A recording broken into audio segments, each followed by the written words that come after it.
aujourd'hui on se retrouve pour la suite de ma première vidéo. En gros, je vais vous montrer tous les châteaux Disney. Alors celui que vous voyez, c'est celui donc de Disneyland en Californie. Donc, du coup là, je vais aller chercher. Enfin, vous voyez, il est en termes d'architecture, il est pas super, mais il était bien pour l'époque, franchement, je trouve. Et donc là, du coup, on continue avec le château donc de Disneyland en Floride. Vous voyez, il est super beau. Enfin, il est encore mieux que l'autre.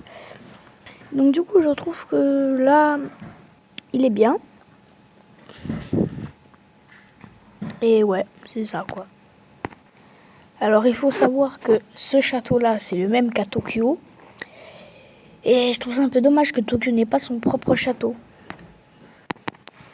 Et donc voilà notre cher château de Disneyland Paris. Alors lui, il faut savoir que c'est le plus beau. Moi perso, je l'adore, il est trop beau. On aurait l'impression qu'il est petit, mais pour ceux qui sont déjà allés à Disneyland, il est immense. Alors il faut savoir que, vous voyez les petits vitraux là qu'il y a... Je vais tenter de zoomer juste ici. Ce vitraux là, il change, comme celui de tout en haut, il me semble. Et donc en fait, il faut... voilà, donc c'est un petit secret. Et donc du coup, voilà. Alors là par contre il faut savoir qu'on est sur un château plutôt spécial parce que avant il ressemblait à ça. Maintenant, enfin en ce moment il est en travaux pour ça. Donc en fait pour résumer ça. Je trouve que c'est très beau. Il est unique et donc voilà.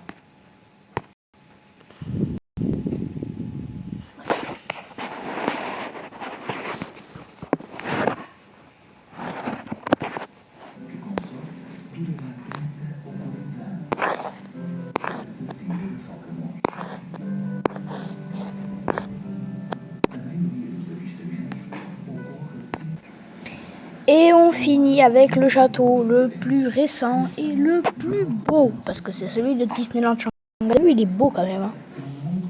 Alors là, c'était à Pâques, puisqu'on peut constater qu'il y avait des petits œufs de Winnie l'ourson.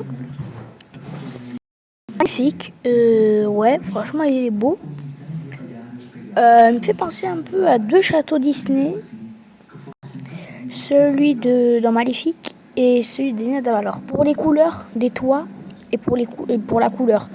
En fait, on voit qu'il part d'un truc plus foncé pour aller dans du blanc, pour aller dans du plus clair. C'est la même technique à Disneyland Paris. En gros, ils font du marron très foncé en bas. Du marron, c'est presque blanc tout en haut. Donc franchement, je trouve qu'il est beau, qu'il est bien fait. Donc voilà, il est un peu colossal, mais il est beau. Merci d'avoir regardé cette vidéo. N'hésitez pas à la partager, à lâcher un max de commentaires. Et dites-moi aussi dans les commentaires comment on fait pour changer le logo. Parce que moi j'aimerais bien du coup mettre le logo que vous voyez sur le truc Mobzen. Attendez, je vais vous le mettre là devant. Vous voyez, j'aimerais bien mettre celui-là. J'ai réussi à le mettre sur Mobzen, mais je trouve pas comment le faire sur YouTube. Mais en tout cas, du coup merci d'avoir regardé cette vidéo. Lâchez un max de like, abonnez-vous. Et cliquez sur la cloche des notifications. N'oubliez ça dans notre vidéo. Bon allez, au revoir.